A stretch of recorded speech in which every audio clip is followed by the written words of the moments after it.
Hey, this is Lucas Marquardt for the Thoroughbred Daily News. It is Tuesday, November 2nd, and we are here at Churchill Downs bringing you some exclusive backstretch action in advance of this weekend's Breeders' Cup World Championships. It was once again a pretty cold morning in Louisville, and with Zenyatta a few hours away from arriving, the focus was on the Euros, most of whom were visiting the track for the first time after clearing quarantine.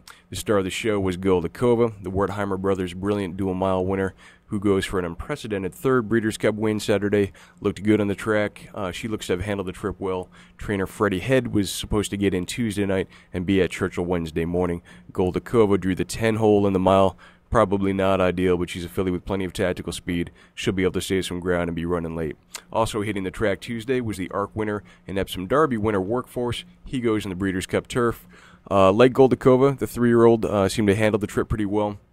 There was talk yesterday that his connections aren't happy with the turf course, which they deemed too firm. Trainer Michael Stout's head lad, Stuart Messenger, said they were, quote, going to have a very serious discussion on whether we run, unquote. Stout was reached by phone and said they entered the horse and would monitor course conditions for the remainder of the week. The forecast calls for some rain on Friday. We'll keep you posted.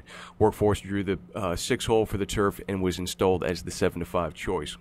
Some others to hit the track on Tuesday were Pocketboy, who goes against Goldikova in the mile. He also drew the 6-hole and is at 6-1 on the morning line. Fellow mile candidate Delegator has the 5-hole under Frankie Dettori. He's at 12-1. The Aidan O'Brien trained Beethoven is 20-1 for the mile. He drew the rail. He's hit the board only once in 6 starts this term, a win in the Group 3 Desmond Stakes in August, and would need to step it up to be a factor on Saturday. Bright Horizon will try to handle the switch to conventional dirt. He's got the stamina to be a factor in the marathon. On Friday, he's coming off a win in an 8-2-mile handicap at the Curragh, and he has the 8-hole. The juvenile fillies turf hopeful together. A 3-part sister to Jan Vermeer was beaten only a neck to White Moonstone in the Group 1 fillies mile, but she drew a tough post 13 for Friday. Japan's Espoir City and Red Desire, obviously not Euros, were also out. Espoir City goes from post 11 in the Classic. Red Desire leads in the 10-hole in the Femme Turf. One filly that I was impressed with was Plumania.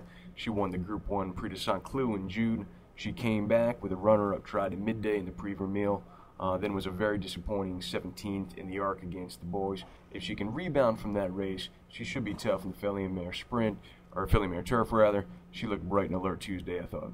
Last but not least is Midday herself. She's returned better than ever at 4. She won the Femme Turf as a 3-year-old, of course, last year. She's taken her last 3 straight, including the Nassau Stakes, the Yorkshire Oaks, and the Prix Vermeil, all Group 1s. She's drawn post 7 in the Filly and Mare Turf.